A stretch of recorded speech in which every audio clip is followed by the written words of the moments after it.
Hello everyone. तो आइए प्यारे बच्चों, आज हम शुरू करते हैं मिशन बुनियाद का 2024 का फरवरी का जो एंट्रेंस एग्ज़ाम हुआ है आपका, उसका जो पेपर है उसका सॉल्यूशन। तो आपको बता दें जो ए कोड है, बी और सी और डी जो कोड है उनमें भी सेम यही क्वेश्चन है, पर सीरीज़ उनका अलग अलग है।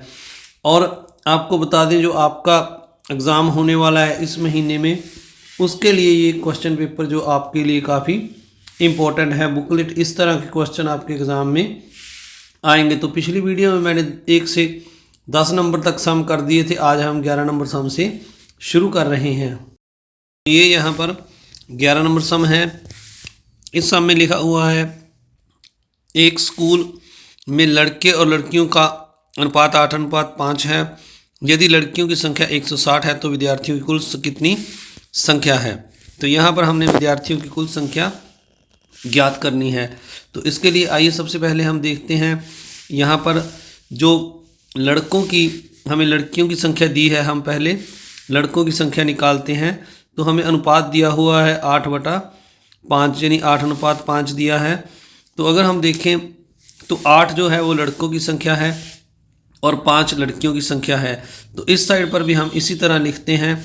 जो लड़कियों की संख्या है हमारे पास, हमें 160 दी है, हम लड़कों की संख्या निकाल लेंगे। तो अब हम 160 जो है यहाँ पर लिखेंगे x/160।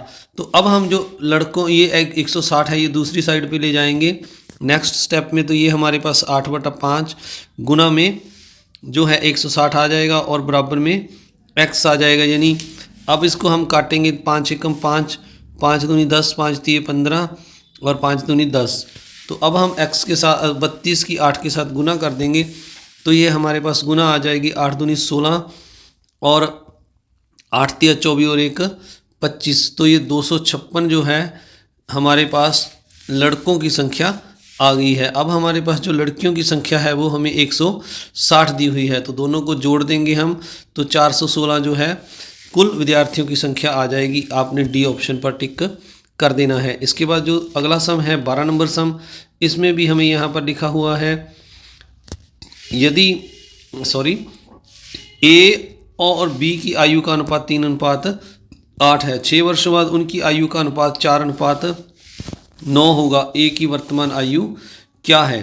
तो अब अगर हम देखें, ए और बी की वर्तमान आयु का जो अनुपात है, जो आयु का अनुपात है वो 3:8 है। तो यानी अगर हम ए की आयु x मान लें और 3x मान लें, और बी की 8x मान लें, तो ये दोनों की वर्तमान आयु है। अब आगे लिखा है हमें 6 वर्ष बाद। तो 6 वर्ष बाद जो है उनकी आयु का जो अनुपात है 4:9 हो जाएगा। तो अब हम यदि 3x में, तो ये मैंने दोबारा से लिखा है, एक 3x है और बी की 8x वर्ष है।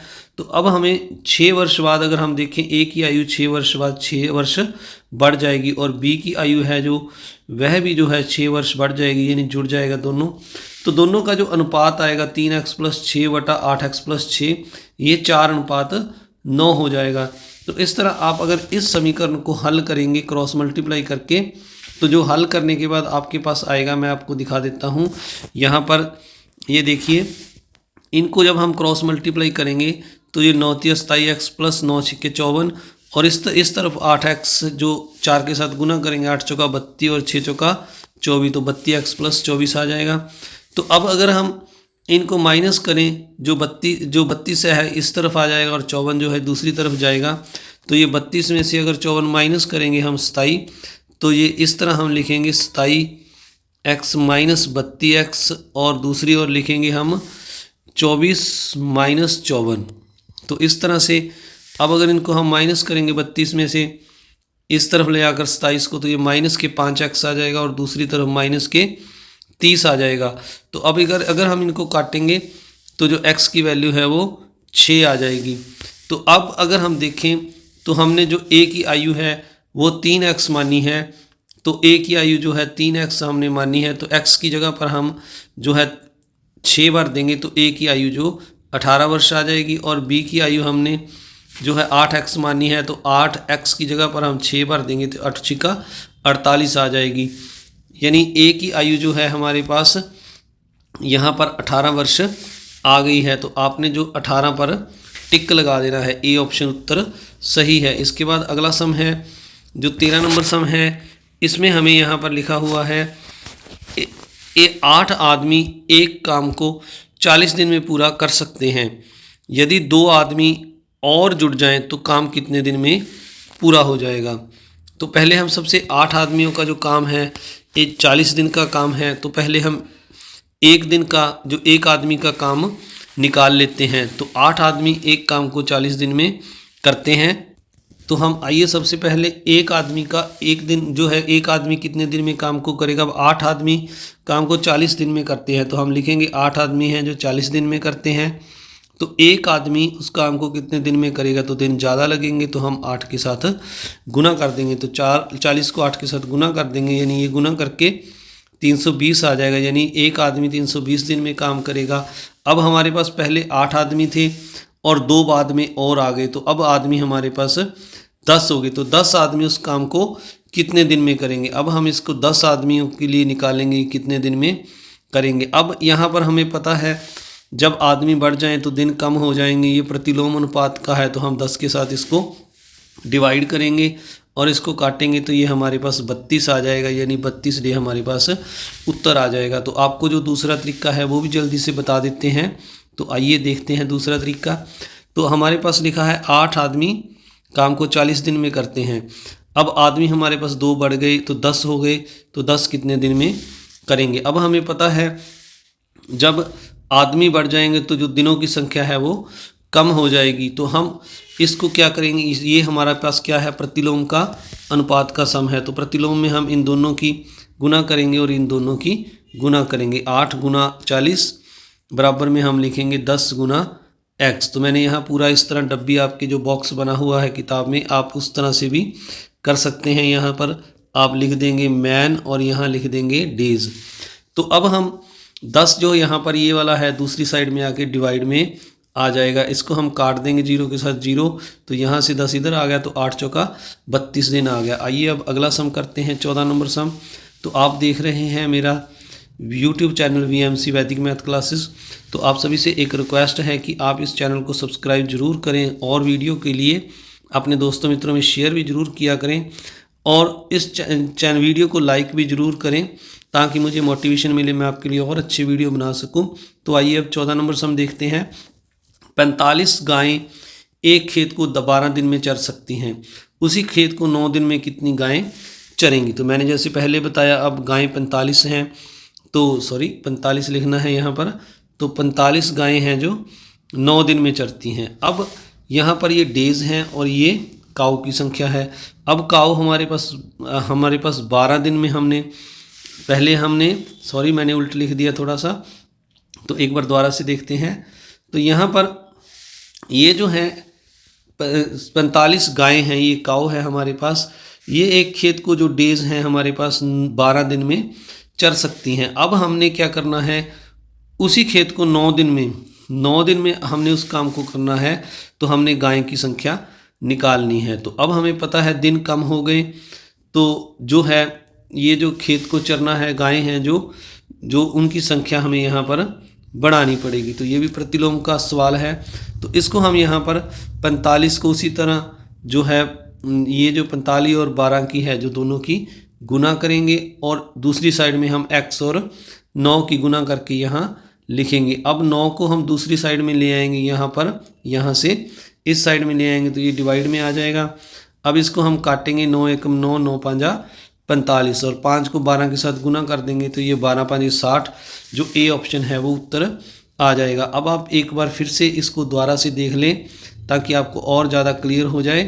तो सबसे पहले यहाँ पर हमने क्या किया, ये जो हमने यहाँ पर काऊ 45 और जो दिन है 12 लिखे और हमने अब x के लिए निकालना है, तो 9 दिन में कितनी गायें चर सकती हैं उस खेत को। तो इसके लिए हम 45 और x को गुना करके लिखेंगे ऊपर वालों को, और 12 और जो x और 45 और 12 को गुना करके लिखेंगे पहले, और दूसरी साइड में x और 9 को, क्योंकि ये प्रतिलोम का सम है। तो अब 9 जो है दूसरी साइड पे आ जाएंगे और यहाँ डिवाइड में आ जाएंगे और इनको हम काट देंगे, 9 5 45, 12 और 5 की गुना करेंगे, तो 60 डी ऑप्शन उत्तर आ जाएगा। इसके बाद अगला सम देखते हैं। तो प्यारे बच्चों, आप एक बात नोट करके चलें, ये जो मैं सम कर रहा हूँ, जैसे अब ये 15 नंबर सम है, तो ये भी उसी तरह समानुपात और प्रतिलोम का जो लेसन नंबर है आपका किताब में प्रतिलोम और समानुपात वाला, उसी में से आया है। 12 श्रमिकों को एक कार्य पूरा करने में 4 घंटे लगते हैं, 15 श्रमिकों को कार्य पूरा करने में कितना समय लगेगा। तो उसी तरह अगर हम देखें तो पहले हम श्रमिक लिख लें यहाँ पर ऊपर में, और दूसरी साइड पे अगर हम टाइम लिख लें यानी आवर्स जो हैं घंटे, तो 12 श्रमिक उस काम को 4 घंटे में कर सकते हैं। तो अब हम जो दूसरा है यहाँ पर हमें अब श्रमिकों की संख्या 15 कर दी गई है और हमें टाइम पूछा गया है कितना लगेगा, तो हम यहाँ पर x लिख देते हैं। तो अब अगर देखें हमने श्रमिकों की संख्या 12 से 15 कर दी, तो ये प्रतिलोम का सम है, क्योंकि अब समय क्या लगेगा, कम लगेगा। तो आइए उसी तरह करते हैं, 12 और 4 की गुना करते हैं और 15 और x की गुना करते हैं। तो 12 गुना हम 4 लिखेंगे और दूसरी साइड में 15 गुना x लिखेंगे। अब जो 15 है यहाँ पर गुना में, ये यहाँ से दूसरी साइड में डिवाइड में आ जाएगा, और 15 और 12 को काट देंगे हम, 4 3 12, तो ये 4 पे मतलब 3 पे कटेगा, तो यहाँ पर 4 आएगा और नीचे 5 3 15 आएगा। तो अब ये गुना करेंगे 4 की 4 के साथ चौको चौकी, 16/5 आ जाएगा। अब अगर हम देखें तो इसके अगर हम इसको डिवाइड करेंगे तो ये हमारे पास 5 3 15, 3 से ही 1/5 आ जाएगा, यानी 3 घंटे पूरे आ गए।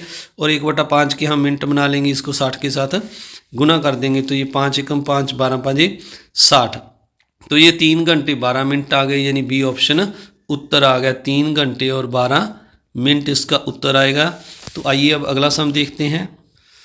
तो 16 नंबर सम में लिखा हुआ है यहाँ पर, एक परीक्षा में उत्तीर्ण होने के लिए, थोड़ा सा इसको नीचे कर लेते हैं, एक परीक्षा में उत्तीर्ण होने के लिए 36% अंक प्राप्त करने हैं आवश्यक हैं। एक छात्र को 145 अंक प्राप्त मिलते हैं और 35 अंकों से उत्तीर्ण हो जाता है। अधिकतम अंक ज्ञात करने हैं हमने। अगर हम देखें तो उसने 35 अंकों से वो फेल हो गया और उसने 145 अंक प्राप्त किए। अगर इन दोनों को हम जोड़ दें 145 और 35 को, तो ये 180 हो जाएगा, यानी 180 अंक अगर उसे प्राप्त होते तो वह छात्र पास हो जाता, यानी उत्तीर्ण हो जाता। अब अगर हम देखें तो यहाँ पर लिखा है उत्तीर्ण होने के लिए 36%। ये जो 180 हैं ये 36% हैं, यानी कुल अंकों का 36% है। तो हम यहाँ पर लिख सकते हैं कुल अंक का उसे कितना चाहिए, 36%। 36% किसके बराबर है, यहाँ पर अगर हम देखें 180 के बराबर है। तो अब अगर हम कुल अंक जो है यहाँ पर लिख लें, अंक x मान लें, और का मतलब गुना जैसे होता है 36 बटा ये 100 है। तो अगर हम इसको देखें तो ये दूसरी साइड में जाकर यहाँ पर 180 है। तो अब इसको हम अगर दूसरी साइड में लेकर जाएंगे तो ये 180 के नीचे आ जाएगा, तो ये यहाँ पर उल्ट जाएगा, 100/80 हो 36 हो जाएगा, सॉरी। अब 36 को हम 180 के साथ काटेंगे तो ये सीधा भी आप काट सकते हैं, 36 एकम 36, 36 5 180। आप छोटे टेबल पर काट लेना, 2 या 3 के टेबल पे, उसके बाद आगे बढ़ना। तो ये 5 की 100 के साथ हम गुना कर देंगे तो हमारे पास कुल अंक हैं जो गुना करने पर 500 आ जाएगा। तो जैसे यहाँ पर आपके आ रहा है 500, तो आप 500 पर टिक लगा देना। तो अब अगला सम देखते हैं। 17 नंबर सम है। इसके बाद यहाँ लिखा है 144 रुपये, 144 में एक शर्ट बेचने पर एक व्यक्ति को अपने व्यय का 1/7 भाग का नुकसान होता है। यदि इसे 189 यानी 89 रुपये में बेचा जाता तो लाभ प्रतिशत क्या है। तो यानी अगर वो 144 रुपये में एक शर्ट बेचता है एक व्यक्ति, तो उसको 1/7 भाग का नुकसान होता है। यानी यदि अगर वो 189 में बेचे तो उसका लाभ प्रतिशत ज्ञात करना है।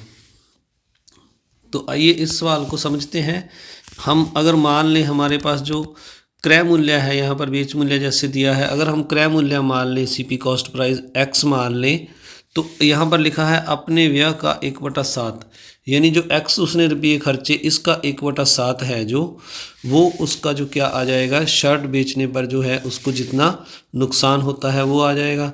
अब अगर हम CP x मान रहे हैं तो उसने जो बेची है, जो SP है हमारे पास वो 144 है। तो अब अगर 144 में से माइनस कर दें तो ये हमारे पास जो है उसका व्यय है, जो नुकसान है वो आ जाएगा। अब हम यहाँ पर जो x है इसको दूसरी साइड में ले आएंगे तो ये एक x ये हो जाएगा हमारे पास x/7 माइनस x बराबर में -144 आ जाएगा।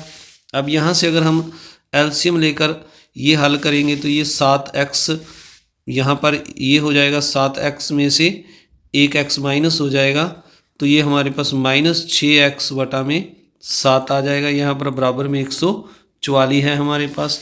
अब अगर हम 6/7 को दूसरी साइड में ले जाएंगे तो x की वैल्यू हमारे पास आ जाएगी 144 और ये 7/6 यहाँ पर जाकर पलट जाएगा माइनस का, और ये यहाँ भी माइनस है, 144 के ऊपर माइनस माइनस प्लस हो जाएगा। 6 के साथ काट देंगे इसको तो ये यहाँ पर 6 दूनी 12 और 6 चौका 24 तो 24 आ जाएगा। 24 की 7 के साथ गुना करेंगे तो हमारे पास 24 आता 168 आ जाएगा। यानी हमारे पास जो CP है यानी कॉस्ट प्राइस है वो हमारे पास 168 आ गया। यानी उसने 168 की खरीदी और उसने 144 रुपये की ये जो SP है 144 में उसको बेच दिया। अब अगर इसको हम माइनस करेंगे 168 में से 144 को तो हमारे पास जो उसका लॉस है वो आ जाएगा। तो यहाँ पर अगर हम देखें तो ये हमारे पास 8 में से 4 गया 4 और 6 में से 4 गया 24, जो 24 रुपये जो उसका लाभ आ गया। अब सॉरी ये लॉस आ गया है। अब उसने 199 रुपये में बेची। अगर वो 199 रुपये में बेचता 89 यानी, तो इसको अगर हम देखें तो अगर इसमें ये बेचता तो इसको जो कॉस्ट प्राइस 168 है और जो इसका सेलिंग प्राइस है वो 189 है, तो अब उसको लाभ होता तो हम इसका लाभ निकाल लेते हैं 189 माइनस 168। तो ये 24 रुपये लॉस हो रहा था। अब उसको ज़्यादा में बेचने पर जो है कितना लाभ होगा ये हम निकाल रहे हैं। तो ये हमारे पास 21 रुपये आ जाएगा। इन दोनों को माइनस करके जो इसका प्रॉफिट है वो हमारे पास 21 रुपये आ गया। अब हमने प्रतिशत लाभ निकालना है। तो अगर हम ये देखें जो 21 रुपये है हमारे पास, जो कॉस्ट प्राइस 168 रुपये है, इस पर ये लाभ है तो 21/168 गुना में हमने 100 में से निकालना है तो 100 के साथ गुना कर देंगे। अब आप 168 और 100 को काट लेंगे। अब 21 जो है अगर हम देखें तो 21 एकम 21 और 21 जो है 168 पर कट रहा है। 8 की टेबल 21 8 168, तो अब 8 और हम 100 को काटेंगे तो 4 की टेबल पर कटेगा, यहाँ पर 2 आ जाएगा और 100 को काट कर यहाँ पर 25 आ जाएगा। तो ये हमारे पास 25/2 आ गया है। अब इसको हम अगर भाग करेंगे तो और डेसिमल में निकालेंगे तो ये 12.5% आ जाएगा। यानी ए ऑप्शन आपका उत्तर है। तो आपने देखा पहले हमने कॉस्ट प्राइस x मान लिया, अब उसका जो x का जो लॉस है उसका 1/7 के साथ गुना किया तो यहाँ पर x में से 144 को माइनस कर दिया। तो ये हमारे पास एक समीकरण बन गई जिसको हमने सॉल्व किया। तो और सॉल्व करने के बाद यहाँ से हमने x की वैल्यू निकाल ली जो 168 आ गई। यानी उसका कॉस्ट प्राइस 168 आ गया। अगर हम देखें तो हमारे पास 189 में उसने इसको बेचा। अगर बेचे तो उसको कितना प्रॉफिट होगा, तो प्रॉफिट हमने इसको निकाल लिया माइनस करके 21 आया। तो अब हमने प्रतिशत में निकालना था तो 168 में से 21 हो रहा है और हमने 100 में से निकालना तो 100 के साथ मल्टीप्लाई करके इसको काटा और 25/2 आ गया और डिवाइड किया तो 12.5 जो है हमारा प्रॉफिट आ गया प्रतिशत में। आइए अब अगला सम देखते हैं 18 नंबर सम। तो आप सभी से एक रिक्वेस्ट है कि अगर आप चैनल पर नए हैं तो चैनल को सब्सक्राइब जरूर करें, वीडियो को लाइक करें और अपने दोस्तों मित्रों में इस वीडियो को ज़्यादा से ज़्यादा शेयर भी जरूर देखें। आप देख रहे हैं मेरा नंबर 1 चैनल VMC वैदिक मैथ क्लासेस। तो अब अगला जो सम है 18 नंबर सम, एक पेन को ₹48 में बेचने पर एक दुकानदार को 20% हानि होती है। 20% लाभ प्राप्त करने के लिए विक्रय मूल्य क्या होगा। तो आइए इसको हम एक फार्मूले से करते हैं। तो आइए देखते हैं प्यारे बच्चों। अगर हम देखें तो ये 48 रुपये जो है उसका विक्रय मूल्य है, यानी सेलिंग प्राइस जो है वो 48 रुपये है। और अगर उसने 20% हानि पर बेची तो अब हमने जो है कॉस्ट प्राइस निकालना है, यानी क्रय मूल्य पहले हम निकालेंगे। तो क्रय मूल्य के लिए फार्मूला होता है प्यारे बच्चों SP यानी सेलिंग प्राइस गुना में 100 और नीचे होता है 100 माइनस जो हानि प्रतिशत उसको हुई है, यानी लॉस लिख देते हैं। तो अगर हम इनको निकालें कॉस्ट प्राइस तो यहाँ पर लिखेंगे हम सेलिंग प्राइस हमारे पास 48 गुना में 100 और अगर हानि देखें तो 20% है। 100 में से अगर माइनस करेंगे हानि को तो 80 आ जाएगा। यहाँ पर 80 लिखेंगे, 0 के साथ 0 कट गई, 8 एकम 8 8 चिक्का 48, 6 की 10 के साथ गुना करेंगे तो हमारे पास कॉस्ट प्राइस जो है 10 चिक्के 60 आ जाएगा, यानी 60 रुपये उसका कॉस्ट प्राइस आ गया। अब अगर हम देखें उसने 20% लाभ प्राप्त करना है तो उसका जो सेलिंग प्राइस है वो हमने निकालना है। तो अब हम अगर सेलिंग प्राइस का फार्मूला लगाएं तो वो होता है हमारे पास कॉस्ट प्राइस गुना में जो है इन दोनों का लाभ जो 20% है, लाभ प्लस में 100 प्लस लाभ, यानी अगर हम इसको दोबारा से सीधा लिख दें, आपको बताते हैं, तो यहाँ पर हम लिखेंगे पहले कॉस्ट प्राइस 60 रुपया गुना में जो 20% लाभ है इसको हमने 100 में जोड़ देना है, तो ये 120 हो जाएगा। तो 120 लिखेंगे यहाँ पर, 100 प्लस 20 120, और वटा में हम लिखेंगे, अब हमने प्रतिशत में निकालना है तो गुना 100। अब जीरो के साथ जीरो काट देंगे दोनों, तो 12 की 6 के साथ गुना करेंगे तो 12 6 के 72 रुपये जो है उसका विक्रय मूल्य आ जाएगा। इसके बाद अगला सम देखते हैं। 19 नंबर सम में हमें लिखा है आय और व्यय का अनुपात 7:5 है। ये आय 50% बढ़ जाती है और व्यय 20% कम हो जाता है। यदि प्रारंभिक व्यय रुपये 15,000 है, अंतिम बचत ज्ञात कीजिए। तो आइए देखते हैं। ये सम थोड़ा सा लंबा था तो मैंने यहाँ पर लिखकर आपके लिए किया है। ये यहाँ पर जो हमें आय दी है, आय और व्यय का अनुपात दिया है, तो मैंने आय को 7x और व्यय को 5x लिख लिया है। अब हमें जो यहाँ पर ये दिया हुआ है 15,000, तो ये हमें व्यय दिया हुआ है, हमने इसको 5x के बराबर लिख लेना है। और यहाँ से अगर हम x की वैल्यू निकालेंगे 15,000, ये 5 नीचे आ जाएगा, बटा में लग जाएगा, इसको काट देंगे तो ये हमारे पास 3,000 जो है उसका जो x की वैल्यू आ जाएगी। अब हमारे पास x आय है जो 7x है, तो हम 7x की वैल्यू भर देंगे, ये 3,000, तो 7 गुना 3,000 7 या 21,000 जो उसकी आय है। और व्यय हमें 5x हमने जो दिया हुआ है ये 15,000 हमने लिख लेना है। अब यहाँ पर लिखा हुआ है जो उसकी आय है वो 50% उसमें वृद्धि हो जाए। तो पहले मान लीजिए हमारे पास आय 100 थी, तो 50% की वृद्धि हो गई, तो ये 150 हो गया, 150 लिख लेना है। और वटा में आपने प्रतिशत निकालना है तो 100 लगा देना है। प्रतिशत में दिया था तो अब हमने इसको आय निकालनी है उसकी। वृद्धि के बाद जो आय उसकी आएगी, तो ये 2 जीरो के साथ 2 जीरो कट जाएंगी। 21,210 को हम 150 के साथ गुना करेंगे तो ये 31,500 उसकी जो आय है आ जाएगी। और इसी तरह जो उसकी व्यय है, जो उसमें 20% की कमी आती है, तो हमने उसमें 100 में से 20 को माइनस कर देना है, तो 80 आ जाएगा। अब 80 जो कमी है उसकी 100 पर है, तो हमने 15,000 पर निकालनी है, तो 15,000 के साथ जैसे मैंने यहाँ गुना कर दिया है। और अब हम इसको 2 जीरो को इसके साथ 2 जीरो के साथ काट देंगे। तो इसको काटने के बाद अब दोबारा से देखिए, 2 जीरो के साथ ये नीचे ये 2 जीरो काट दी मैंने। 150 को 80 के साथ गुना किया तो 12,000 उसका व्यय आ गया। अब उसकी आय 31,500 आ गई वृद्धि के बाद, और व्यय जो है 12,000 आ गया। तो अब इन दोनों को माइनस कर देंगे तो उसकी जो बचत है 19,500 आ जाएगी। तो इस तरह आपने इसको करना है और ऑप्शन सी पर टिक लगा देना है। तो आइए अब अगला सम करते हैं, 20 नंबर सम। इस सम में हमें यहाँ लिखा है यदि 5 किलो का लागत मूल्य और 3 किलो के विक्रय मूल्य के बराबर है तो लाभ प्रतिशत करो ज्ञात करो। तो हम पहले 5 किलो का जो खरीद मूल्य निकालते हैं। मान लीजिए 1 केले का खरीद मूल्य x रुपये है, तो 5 किलो का जो खरीद मूल्य है वो 5x हो जाएगा। अब यहाँ पर लिखा है 5 किलो का खरीद मूल्य है जो 3 किलो के विक्रय मूल्य के बराबर है, तो यानी हम यहाँ पर लिखेंगे 3 किलो का जो सेलिंग प्राइस है वो कितना हो जाएगा, हमारे पास 5x हो जाएगा। अब 1 केले का अगर हम सेलिंग प्राइस निकालेंगे तो ये 5x बटा 3 हो जाएगा, यानी खरीद मूल्य जो है 1 केले का 5x बटा 3 आ गया। और 1 केले का जो खरीद मूल्य है वो x है और बेच मूल्य 5x बटा 3 है। तो अब हम जो प्रॉफिट है, जो लाभ है वो निकालेंगे। तो प्रॉफिट जो हमारे पास आ जाएगा 5x बटा में 3 माइनस x, तो इसको माइनस करेंगे तो ये हमारे पास एलसीएम लेकर 2x बटा में 3 आ जाएगा। तो ये जो हमारे पास प्रॉफिट आ गया है।